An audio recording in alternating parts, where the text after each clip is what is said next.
Coming up on Network Africa. Angola formally accuses Isabel dos Santos of fraud.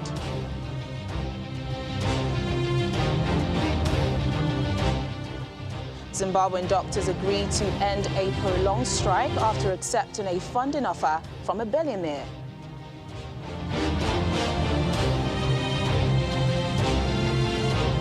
Plus, Nigeria, Kenya step up surveillance at airports amid fears that a new Chinese coronavirus is spreading rapidly.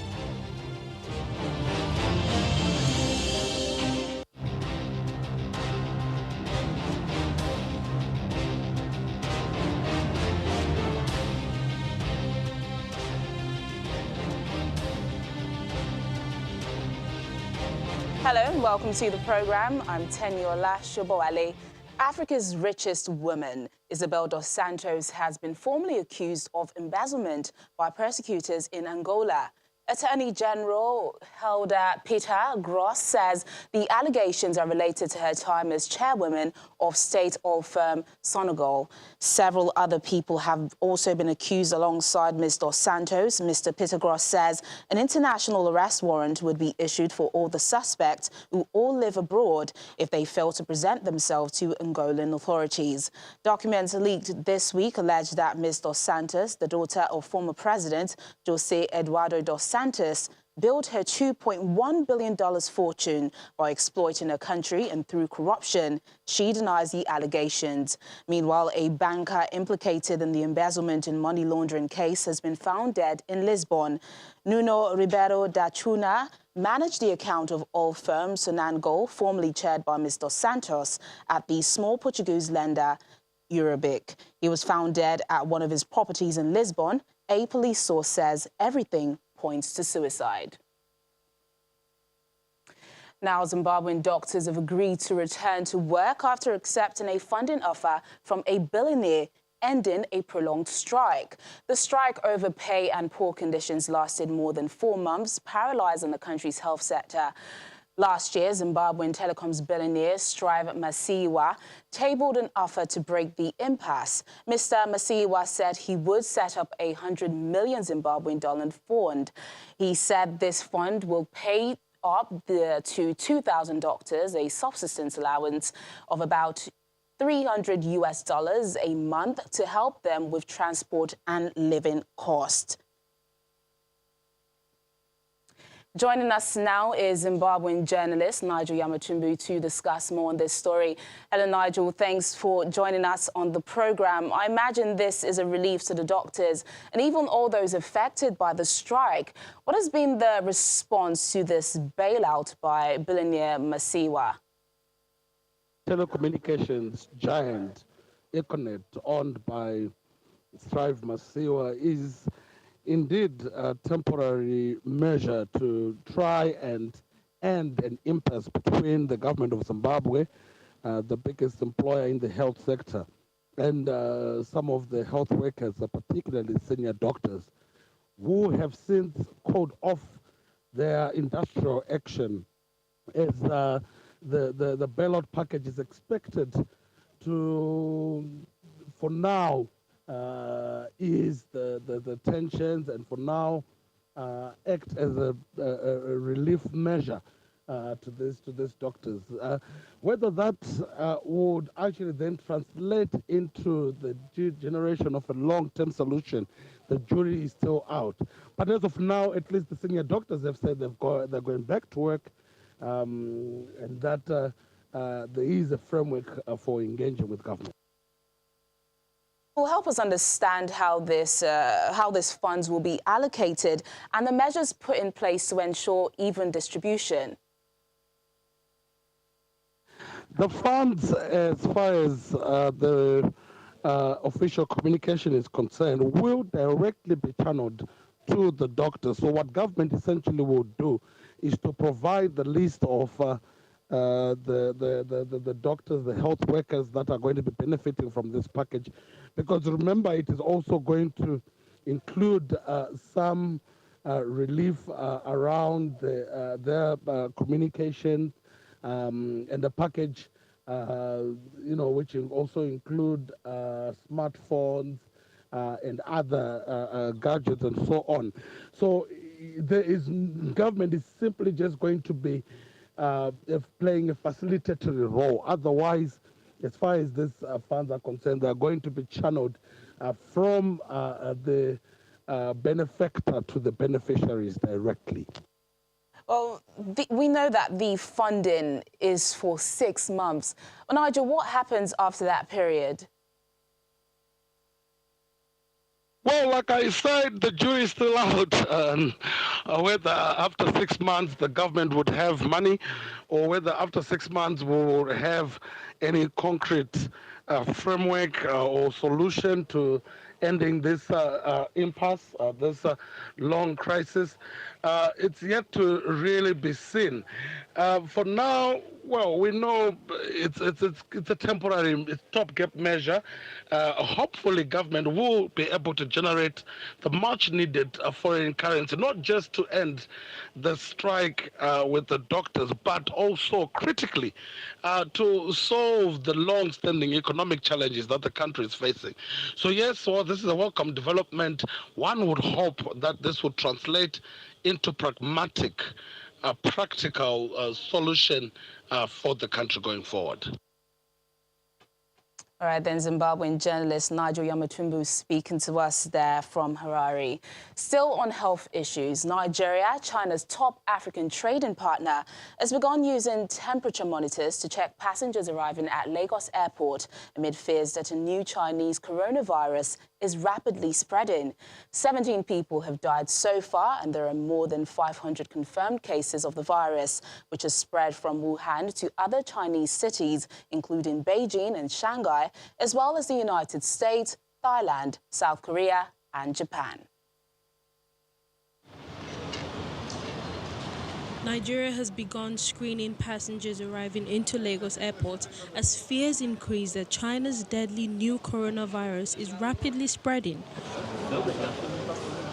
Health officials in Nigeria, China's top African trading partner, began using temperature monitors on Wednesday, January 22nd, checking passengers from China and other high-risk departure zones. It's a move welcomed by airport users. I was actually happy, I was impressed, because I was also already thinking in my mind that I hope Nigeria is getting prepared for this new outbreak of virus that's already been reported in China. And I hope we are as prepared as we were during the Ebola crisis. So seeing what I saw here, I was actually very happy. I feel that it's one of your business and you must do it. And you have to know about our head, from where we are coming. So to know that we are healthy and we are feeling fine. Lagos Airport Manager Shin Abba Victoria says Nigeria is more prepared to monitor outbreaks in airports because of the 2014 Ebola outbreak, as that was when passenger screening was set up. As the passengers are coming in, it's taking their temperature. And despite the fact that the Ebola have gone down, it was maintained and it's been maintained. So to us, the coronavirus wasn't just a new thing or a big deal because we have a system in place. Deaths from the flu-like virus rose to 17 on Wednesday.